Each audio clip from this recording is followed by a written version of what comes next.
Hello there. What is this? These are a bunch of faces, doodles, but all these faces were made using something called the Reilly Mask Abstraction. And I would like to teach you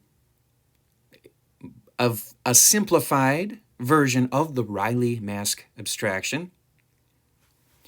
That trapezoid is called the glabella. The front of the skull, where it's flat, is called the frontalis. Ball of the nose, the little heart-shaped, kidney bean-shaped muscle in your upper lip is called your tubercle. That little indentation underneath the nose between the upper lip is called the philtrum.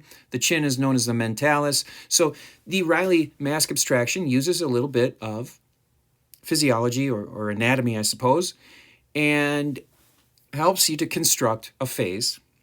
What am I doing here? I just pulled up some celebrities, which I would recommend that you do on your iPad, on a Chromebook, on your phone, or better yet, if you have magazines, find some faces in the magazine, grab a Sharpie or a highlighter, and try to find these shapes. Right in between the eye, that's called the glabella. It's like a keystone in an arc, in a Roman arc. I always start with it because to me it is the starting point, the keystone. And then where your brow, or excuse me, your forehead, where it protrudes a little bit, that's called the supraorbital ridge. The flat part of the cranium on the front is called the frontalis. Ball of the nose, tubercle, philtrum, and mentalis. Mentalis is just the science word for your chin. Now, you can free draw a circle, but this is kind of a fun trick where you make hold your hand still using your middle finger as like the pointy part of a compass, and then you just twist the paper and you can get pretty close to a perfect circle. Is this my third attempt, fourth attempt? So I was having a little trouble, but practice it, and I think that's a fun way to make a circle. Then I'm going to divide the circle into a right and left side, right and left hemisphere, just like your brain, right and left hemisphere, and then northern and southern hemispheres, just like the globe, just like the earth. Then, from the center to the top, divide that into thirds. Find the second third and go over until you bump into the circle. So then those points get connected. We're going to chop off the round parts of the circle because your head is somewhat flat on the sides of the cranium. It's called the temporal bone. So we're going to use a circle, but we're going to chop, just like in anatomy, we're going to kind of flatten that part on the right and left side of your head. Then I'm going to drop that down vertically. You can see that first 1/3 is about where I'm going to start to arc in. And then right at the bottom of the circle, that's where I'm going to arc in at about a 45-degree angle. Usually I start at the chin and go up, but I don't know why I drew it this way. So I go like 45-degree angle and then just a slight curve that would be, I don't know what that is, 80 degrees. That's just how I happen to be in the habit of making my mandible, which is your jaw. Although it changes. So I'm not trying to show you that this is the way to draw, to construct a face using the Reilly Mask Abstraction. In fact, what I'm showing you is simplified considerably. I simplified it, I modified it, I made it my own. I encourage you to think about ways that you can, after practicing, maybe make this method your own. And everybody's drawing is going to look slightly different, but that's how I've been drawing jaws anyway. And then glabella. It's a trapezoid shape right at the center, essentially the equator, if it were a globe.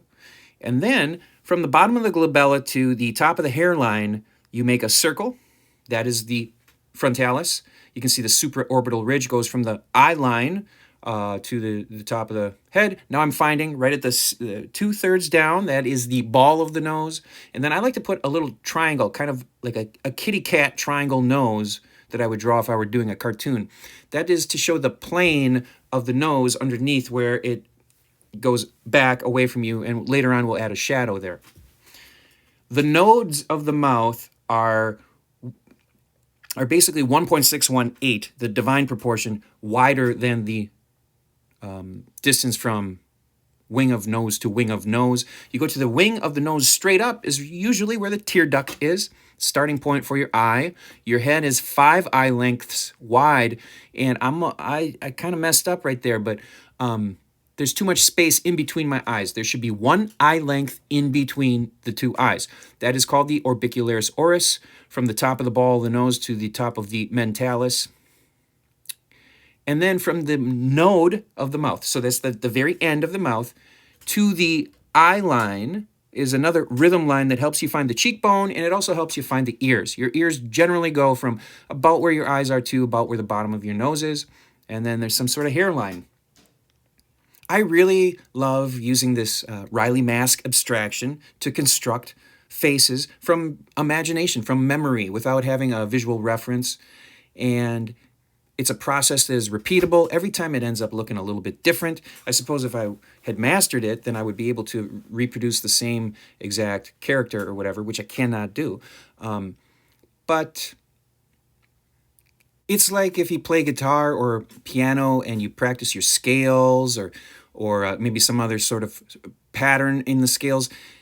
This is just practice, but I find it to be really enjoyable just to repeatedly practice it. Now, where do the shadows go? Could you imagine that we have a group of people and we're going on a journey? We're going to go up a hill, slowly going up a hill, and then go down into the valley a little bit, but then back up.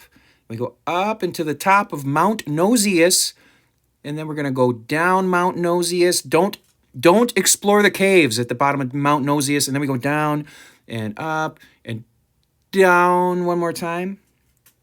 And so that's supposed to look like a side view of a face. Wherever we go down, that's where the shadows are going to be. In general. I mean, it depends on the light. But if you're drawing from imagination or memory, that's one way to think about where the shadows go. Right underneath the supraorbital ridge, right underneath the tip of the nose. Upper lip is usually in shadow. Underneath the lower lip is a shadow, and then underneath the chin. So underneath the supraorbital ridge is usually a shadow in there. Upper lip, underneath the ball of the nose, right underneath the mentalis as well. I guess where the sides of the head go back, where the sides of the nose go back. Underneath the chin is a large cast shadow. And so that's, the Reilly Mask Abstraction, drawing a relatively realistic looking face from imagination by repeating a process.